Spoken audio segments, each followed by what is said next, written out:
And then just, I mentioned last week that we're going to be looking or skipping over 2 chapters. That will be 18 and 19. When we get to them, we'll probably skip those two. Those two are just a retelling of some of the judgments and the condition of the Great Babylon, and then another worship scene.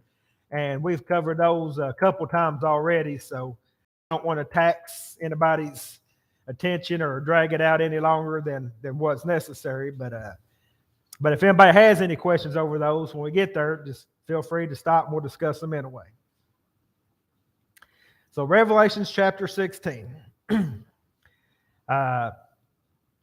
says, Then I heard a loud voice from the temple saying to the 7 angels, Go pour out on the earth the 7 bowls of the wrath of God. So the first angel went and poured out his bowl on the earth, and it became a loathsome, malignant sore on his people who had the mark of the beast and who worshipped his image. So immediately brings to my mind that of the 6th plague unleashed in Egypt.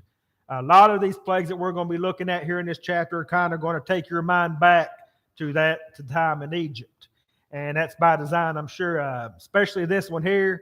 If you go back and see what the 6th plague was on Egypt, it was specifically on Janus and Jambres. I believe that's, if I'm remembering right. The magicians who in Egypt who withstood Moses and Aaron. These were the ones when Moses put down his rod. They said, well, look, we can do that too. And of course, God's rod ate theirs. But these struck them down so they could not stand against Moses and Aaron anymore and took them out of the picture. And this is the same imagery that God is portraying here to these people who have withstood this true church, who have stood in the way. This is the same imagery as here. And so God sends this plague, it may be, upon those who worship the beast and who serve him and practice sorcery. And they that submitted to the mark of the beast, now God gives them a new mark to go along with that mark. Says, okay, you want to go that route? We'll give you another route. A quick word about sorcery. Yes, it does mean things like spells and curses and hexes, but as we've talked about before, it's not just like the Harry Potter franchise. It can mean potions. It means drugs. For example, heroin, meth, and other drugs. This could be fitting in the definition of the word sorcery here. Now, today, thanks to this sorcery, this drug epidemic, we have become experts at spotting such marks. Besides the little twerky actions and movements and stuff of a drug addict or a meth head, how else can you see them? How else can you spot someone who uses a lot of drugs? Well, a lot of times they got sores all over them, and they're always scratching the sores and stuff. This is could be like exactly the same thing as what we're talking about here. Some kind of epidemic like that back in their time. But if this is applying to our time, then it would be fitting to our time as well. Some commentaries think that this to mean an actual attack on the spiritual Roman Empire, that of the Latin Church, and that these deadly sores or wounds would be or more fitting to that of the French Revolution. France was once the one-time strongest supporter and arm of the Catholic Church. But during the French Revolution, it broke free from this rule and influence during the Civil War, and it would never again, the Catholic Church would never again recover from this wound. The French people would never go back to being their arm again. Verses 3 and 5. And the second angel poured out his bowl into the sea, and it became blood like that of a dead man, and every living thing in the sea died. Then the third angel poured out its bowl into the rivers and the springs of water, and they became blood. And I heard the angel of the water saying, Righteous are you who are and who were, O Holy One, because your judgment judged these things. For they poured out the blood of saints and prophets, and you have given them blood to drink. They deserve it. Again, going back to the plagues of Egypt, we saw, again, this kind of similarity. And we saw earlier in our look at some of the other judgments about the great carnage poured out on Rome, like that of the Vandals, who turned the oceans with blood with their attacks on Rome's navy. Attila the Hun, who turned the rivers with blood with his coming on in there. And this could be exactly the same thing. In 1700s, the Protestant England and Catholic Europe would fight continually over the mastery of the seas. Just during one of these such campaigns and battles, just one, mind you, that of Napoleon, the church backed navy suffered the loss of 600 ships of the line. Now, when I say ships of the line, this is equivalent to a battleship, to an aircraft carrier. This was the biggest, baddest boy of the day. So just in one of these, they lost 600 of those. And think about how many sailors are on one of those big old giant sailing ships. And thousands of smaller ships, warships, and countless cargo ships. So indeed, the oceans did run red with blood. And as far as the rivers, a lot of historians and commentators think that here it could talk about the persecution that took place from the spiritual Rome. Could be that of Albigenses, Albigenses. Your as good as mine, which were the target of the early Latin church for decades. The church decided they wanted these people out. They wanted to stamp them out, to remove them completely. And they launched crusade after crusade after crusade to kill these people and drove them out, starting with Pope Innocent III. You know, kind of a fitting title for a man who wants to go out and just decimate everybody. But that was the title he took. And this was a early Reformation movement who took affront to the church's priests' extravagant lifestyles and the way that the clergy were fed and clothed and lived in such royalty and pomp and prowess while everybody else was starving to death. You know, you have people out here starving to death, and you got, you know, people running around here with $1,000 coats and everything else. And so they taught that that was wrong, and of course, that angered the church greatly, and they tried to wipe them out. But God's wrath was brought upon them for this persecution in several waves, like that of Bonaparte in 1796, where he crossed the Alps and attacked the Roman churches, armies all along the whole rivers until the church bought him off. They said, look, here's 21 million francs. I don't know what that would be today, but it'd be a lot. They said, here's 21 million francs, and take all these masterpieces of art. So you want to know how the Paris Louvre got all the art pieces? Here's one of them. He took them right back to Paris with him, where they're still on display today, a lot of these. And another one of these attacks against the spiritual Rome in 1798, even the Pope himself was captured and carried off and took back to France as prisoner. So here, once again, we see this one-time strong right arm of the church is now attacking the church and has turned on them. And even though since France still held on control in Rome, they had to install the new Pope in Venice, Italy, which was, I think, the first time it ever had to be installed somewhere outside of Rome. Again, I'm not saying this meaning is 100% exactly, but it shows us what it could look like, what the imagery is meant to portray.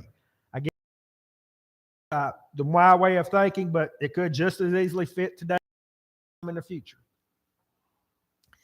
And again, I'm not trying to single out or beat up on any church, but this is what the history shows us to be true.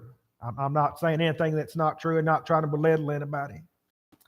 Verses 6 through 7. I'm sorry, 7. We already read through 6, but verse 7. And I heard the altar saying, yes, O Lord, the Almighty and true, righteous are your judgments. So God's righteous wrath upon those who would persecute and kill his followers, who lives by the sword must die by the sword. You reap what you sow is basically what he's saying. Verses 8 and 9. The fourth angel poured out his bowl upon the sun, and it was given to scorch men with fire.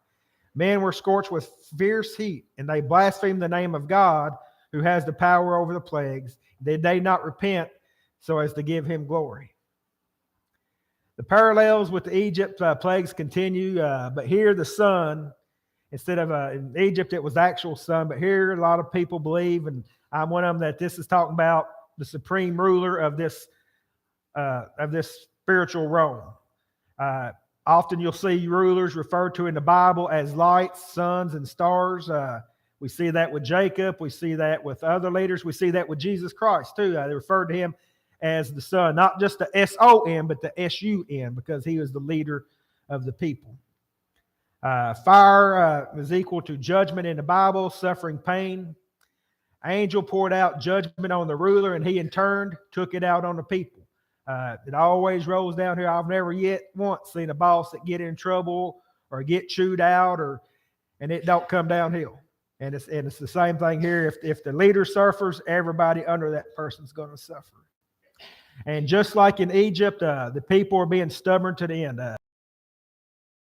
Until finally God said, okay, I'm going to take your firstborn.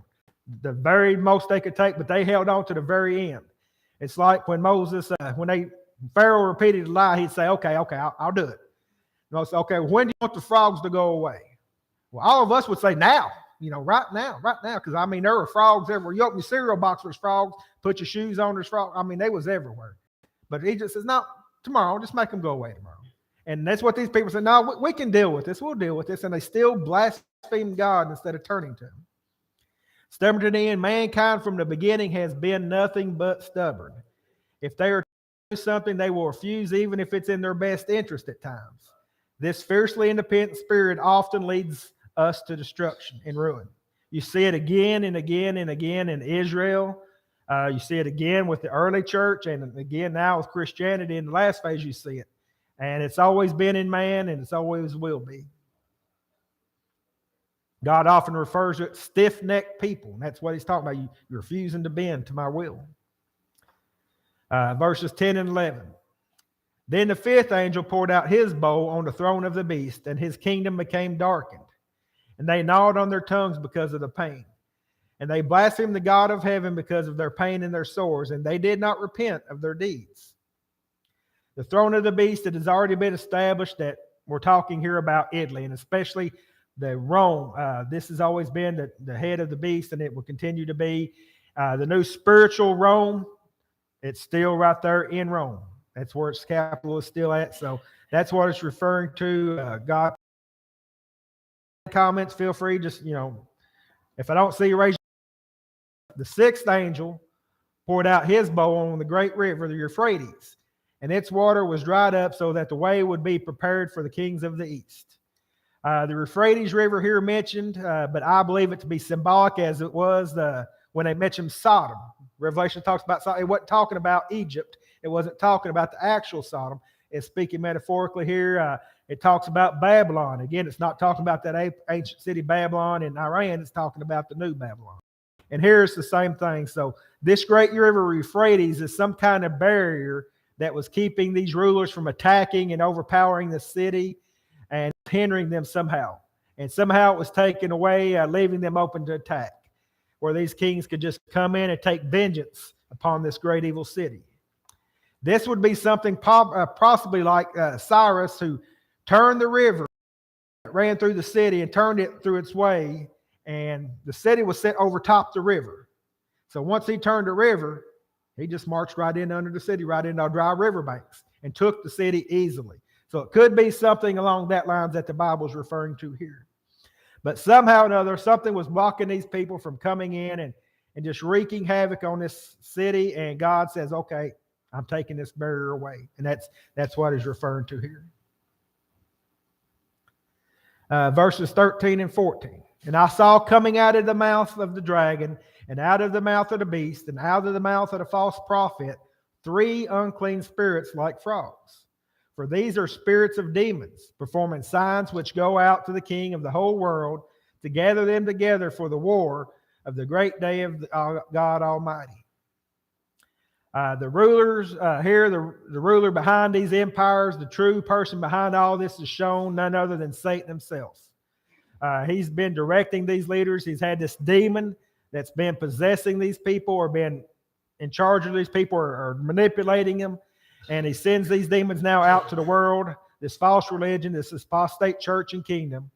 And here we see the unholy trinity. Do you remember what it said the name of the beast was? 666. Man pretending to be God. And here we see this unholy trinity. You got 3 evil spirits pretending to be God or God's persona on earth. Man impersonating God. These evil spirits then go out to these leaders and into the world, into the world powers and rulers, deceiving them into coming into these false religions' aid to help her fight against God's true church followers.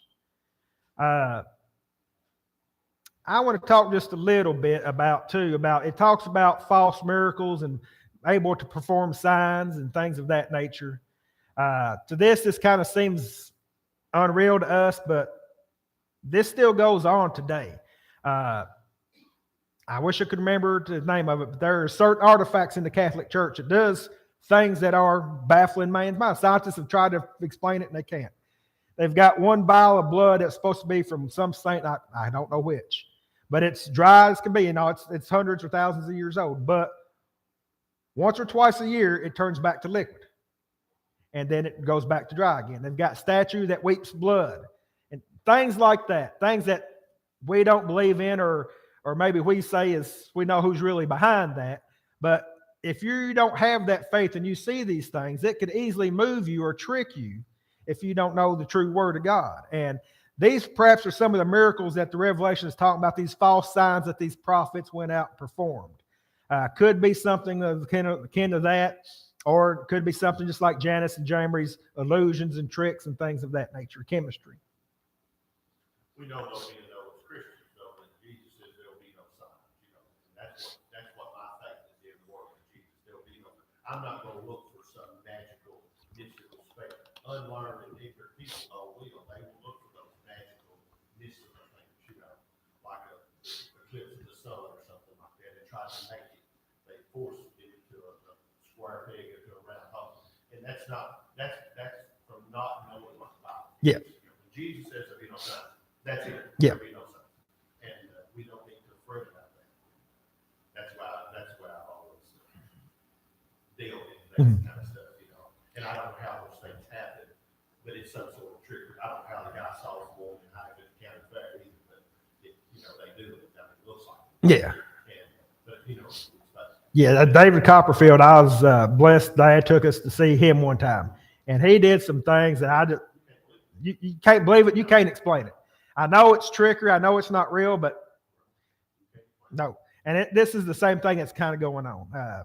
Even in their altars to this day, anytime they build a new church in the altar, they put some kind of a relic, some kind of superstitious thing inside the altars, and the altars are built around that thing that's supposed to protect the church and do all this other things. That's why you see people go to these healings and stuff like that. So, verse 15.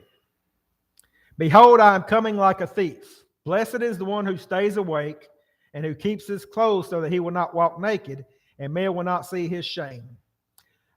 Always be on alert, be ready and watching for Jesus and the enemy. They will try to deceive you and try to trick us into following them. Jesus could come for us individually at any time. He could come back to gather his church at any moment. We must stay in constant state of preparedness or risk being left out and fall into the enemy's hands. Like the 10 foolish virgins when Jesus finds himself coming. Let's go ahead and look at there. Let's go to Matthew 25. And we're going to look at verses 1 through 13. Matthew 25, verses 1 through 13.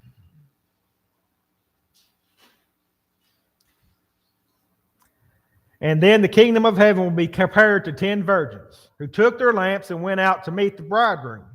5 of them were foolish and 5 of them were prudent. For when the foolish took their lamps, they took no oil with them, but the prudent took oils and flasks along with their lamps. Now, while the bridegroom was delaying, they all got drowsy and began to sleep. Jesus has delayed his coming. He's not come back yet. And this fits us a lot today real well. Well, it's been 2,000 years. He ain't coming back. We began to let our guard down. We began to sleep. We began not to be so on fire about evangelism and things of that nature. But at midnight, there was a shout, and behold, the bridegroom coming out to meet him. Then all the virgins who rose and trimmed their lamps. The foolish said to the prudent, give us some of your oil, for our lamps are going out. But the prudent answered, no, there will be not enough for us and you too. Go instead to the dealers and buy some for yourselves. And while they were going away to make the purchase, the bridegroom came, and those who were ready went with him to the wedding feast, and the door was shut. Later, the other virgins also came, saying, Lord, open for us. But he answered, truly I say to you, I do not know you. Be on alert then, for you do not know the hour or the day. So that is A perfect example of Revelation 13 that what God is saying here in 16 and 15. Behold, I'm coming like a thief. You don't know when you're going to happen. You don't know when you will breathe your last breath or when Jesus will come. We could be in here now and you could hear the voices of our angel. We could all go home right here and right now. We don't know. So you got to be ready.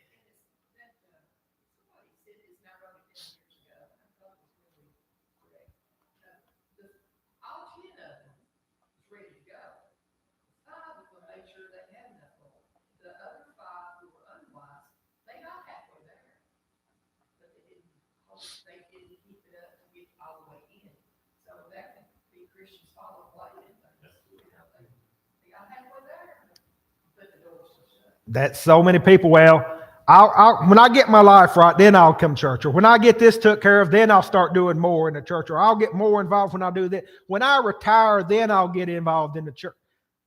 You might not get that opportunity. And then you got to find you halfway. The kingdom of heaven will be made up of the kingdom of the church, the Lord's churches. The people that are in the Lord's church will go to heaven. Those that aren't in the Lord's church will not be. Okay, you've got to be in the Lord's church. Okay, and of course, babies will be in the Lord's church. Retarded people, people that can't think for themselves, will be in the Lord's church. But you've got to be in the Lord's church. You have got to be. Lower edge of His church, and that's what He presents to God, and that's what the kingdom of heaven will be made of. It won't be strikers or people that don't believe in the church, or to give God out of the church, or things like that. We hear that a lot in this world. A lot of people think, I believe in God, but I don't believe in going to church. Well, that's not what the Bible teaches. Yeah. You'll be made, and those that half people fell away. And that's I see that all the time. I see people fall away. A lot of people teach you can't fall away, but I know people very much so that fall away. Well, that shows completely. Yeah, absolutely. I mean, you don't need another verse. No. Now, if I say I'm married to Melvina, but I never go home, am I really married to her? No. So, then the rest of the chapter, 16 through 21. And they gathered them together to the place which is in Hebrew called Armageddon. Then the seven angels poured out his bowl upon the air, and loud voice came out of the temple from the throne, saying, "It is done." And there were flames of lightning and sounds of peals of thunder. And there was a great earthquake, such as there has not been since man came upon the earth. So great an earthquake was it, and so mighty. The great city was split into 3 parts, and the cities of the nations fell. Babylon the Great was remembered before God to give her the cup of wine with fierce wrath. And every island fled away, and the mountains were not found. The huge hailstones, about 100 pounds each, came down from heaven upon men, and men blasphemed God because their plague of hail, because of that plague was extremely severe. So here we see a lot of clues again pointing us to this being Rome, split into 3 parts. We've seen Rome being that. Rome was referred to as the mountains because it was built on these mountains. And God says, there's never going to be a fall as great as it is with Rome, and it held up to its billing here. God's wrath on Rome is now completed. Rome is split into 3, and then these 3 are even destroyed and fall away. All its supports and supporters leave it and flee it. Even today, Rome is still, of course, a country today, but it has never ever recovered. It's bankrupt. I mean, the EU is trying to figure out ways to profit. To this day, it's never recovered, and it never ever will. And a lot of people believe that there will be a great battle one of these days already, and that will be the end of time. And that's not what this speech is about. It's absolutely, because we know that Babylon is gone. Okay? The Greek Empire is gone. The Medo-Persian Empire is gone. The Roman Empire, you said, is gone. The 3 parts of it is gone.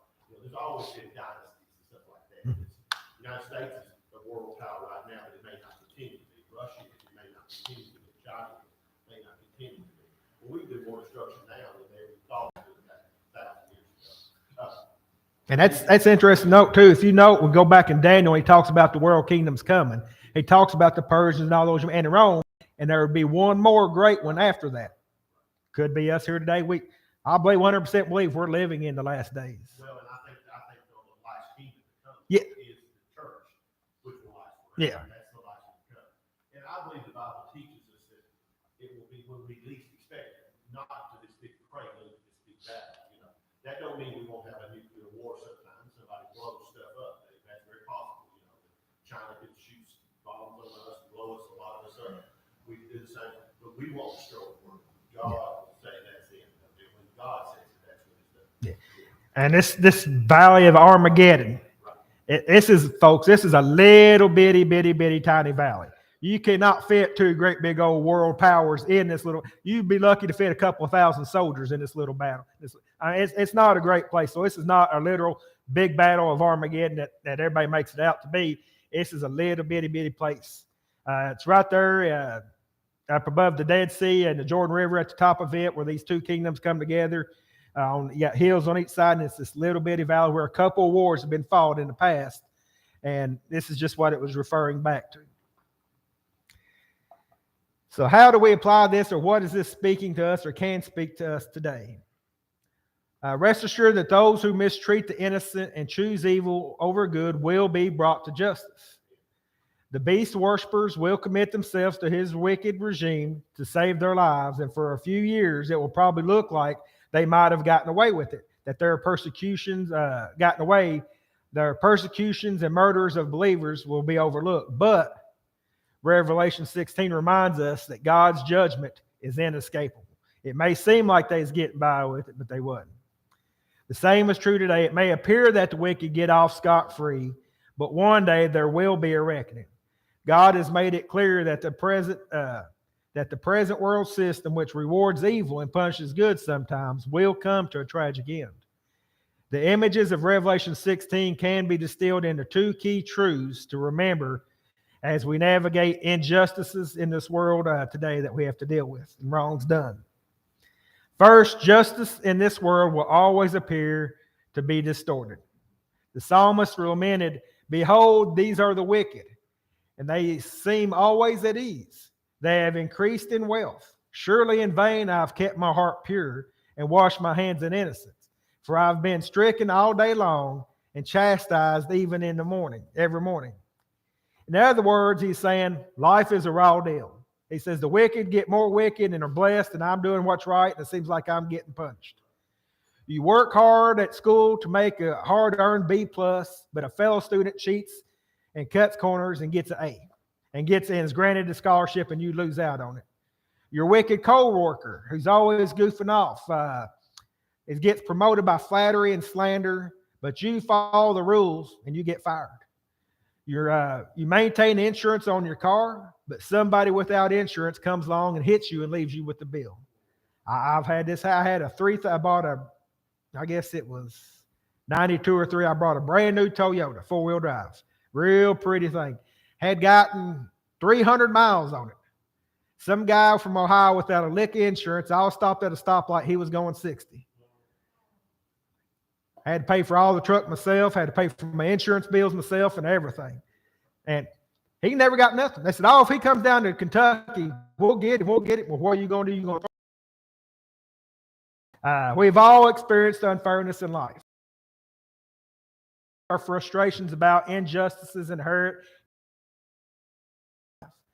I sometimes, question why. And these words of the psalmist really resonate within us. But the second thing is this: escaping the reality of God's judgment is impossible. The same psalmist continue on with this psalm, coming to his senses and looking at the world from a divine perspective rather than a human.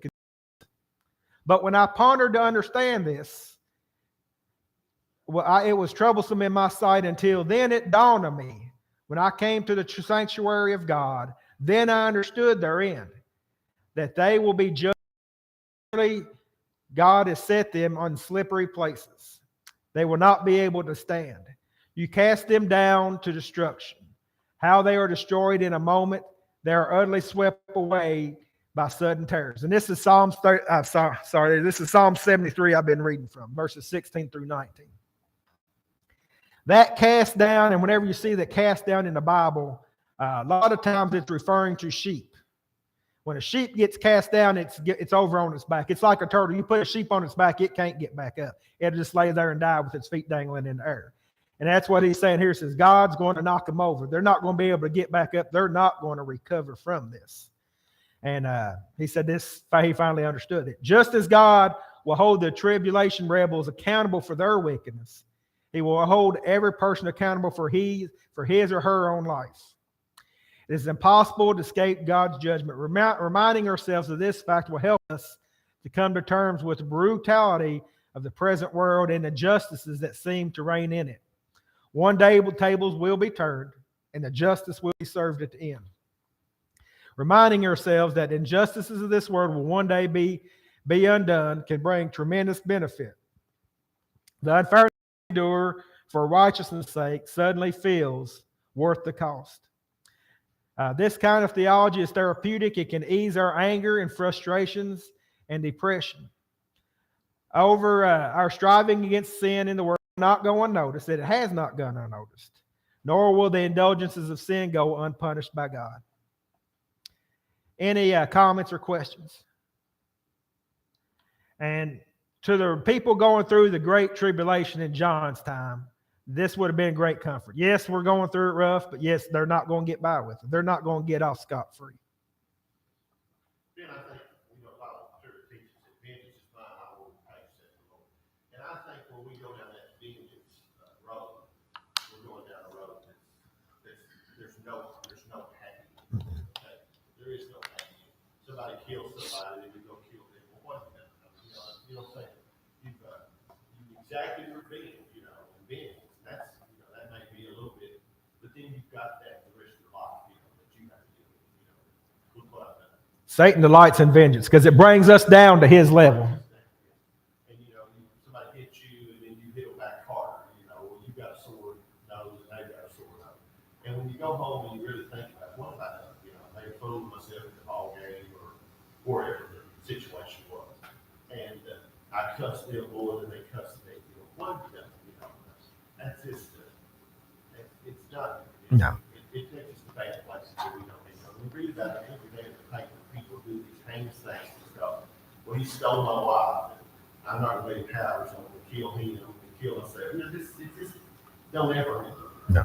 All it does is destroy your witness from ever. You see people kill themselves, kill their kids, so that their ex-wife can't have them. Things like this is terrible. Yeah. Vengeance is awful. And we need to just, like Jesus from the cross, Father, forgive me. And we have to forgive as best we can. And then peacefully all people as much as possible. Vengeance is a bad road. Yeah. Any other comments or questions about?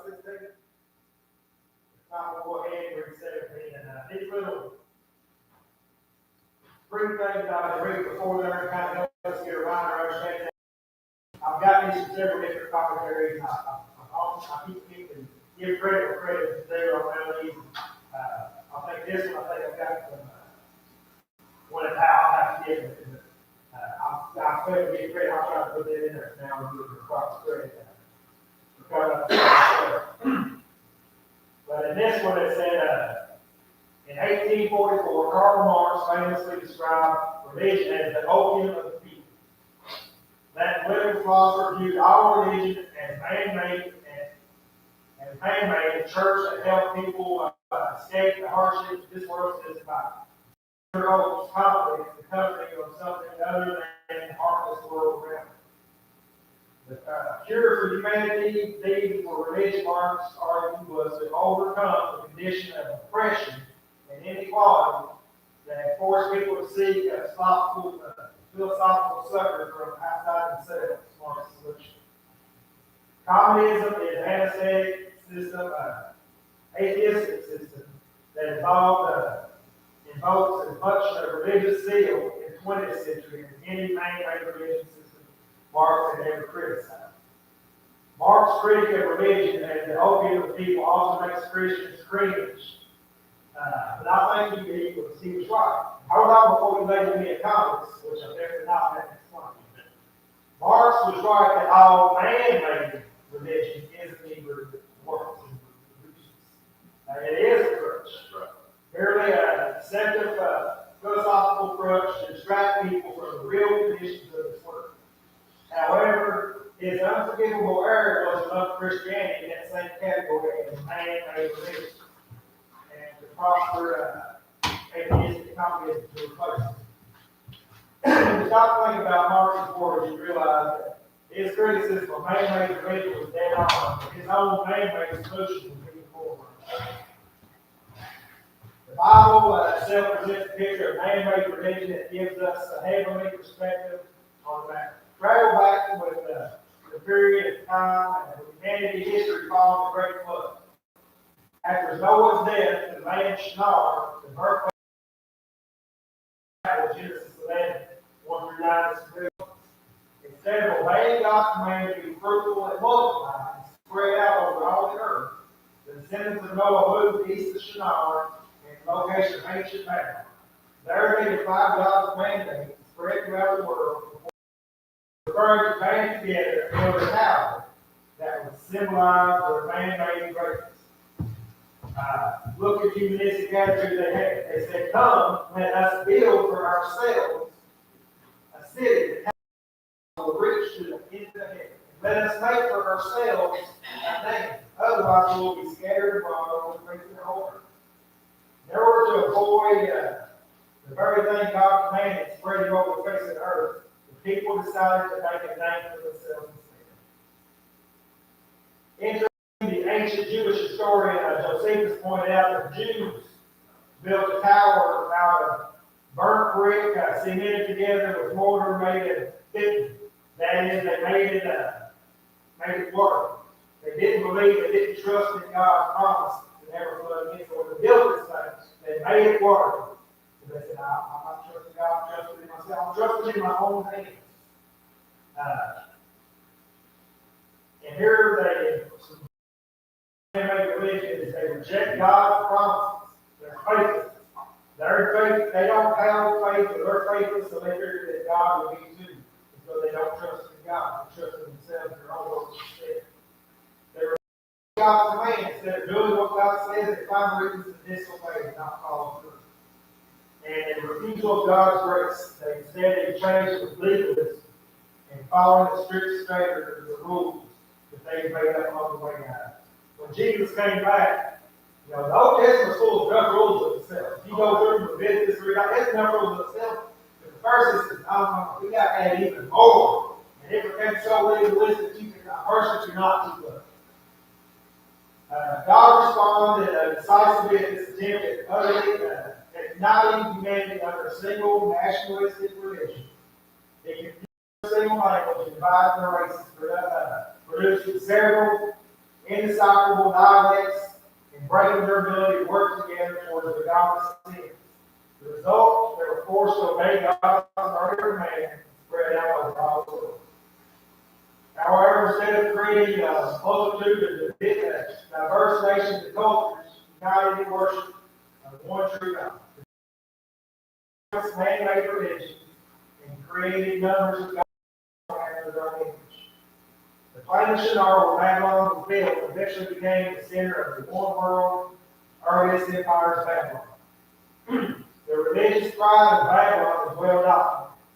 Written in Babylon's account of the building of the city of Babylon refers to the construction of heaven by the god of the celestial city. The Babylonians took great pride in the building of the city, boasting that it was the gates of God.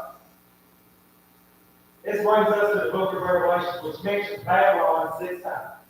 And again, this is also found. It says, fallen is Babylon the Great. She who made all the nations drink the wine of the passion of her immorality. Babylon the Great is remembered the wine is spiritual, which we just looked at. 17, on her forehead was written a mystery, Babylon the Great, the mother of all harlots and abomination of the earth.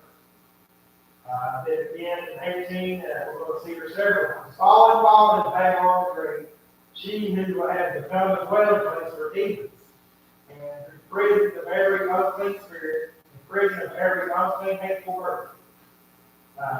Woe, woe to the great city Babylon, the strong city, for in 1 hour your judgment has come. So will Babylon, the great city, be thrown down with fire, and will not be found any longer. Our knee-jerk response may be to interpret the city mentioned here as actual historic city named Babylon, or as the great region of ancient Babylon in the Middle East, present-day Iraq. However, the name Babylon already appears in the New Testament metaphor for the city of Rome. 1 Peter 5:13 is the first place we see Rome referred to as Babylon. In light of Revelation's Gnosper symbolically, it seems the best to identify Babylon not specifically as a particular city or country, but as a reputation of this final, powerless, humanistic, national, worldwide religious system that will try to supplant God and take God's place. And that's what we're talking about here, the spiritual Rome. It's Babylon. With the armies of earth gathered for the great battle of Armageddon in Revelation 16:16. And the shocking preview of the final wrath of God still echoing in the halls of heaven. In 17 through 21, the drama subsides, and John heard a gentle voice calling for his attention. An angel, one of the seven, who poured out the bowls, symbolizing the final wrath of God, suddenly took on the role of a apocalyptic tour guide, leading John through some of the vision symbols in order to explain the meanings of the images. And so here in 17, we're kind of going to eavesdrop when we get into it. And let the Bible kind of explain to us. Like I said, you always want to be the Bible, let it be a non-interpreter. Whenever you try to start interpreting things privately or whatever, you kind of do yourself. So Lord willing, next week we'll come back, we'll read chapter 17, and then we'll start writing. Thank you.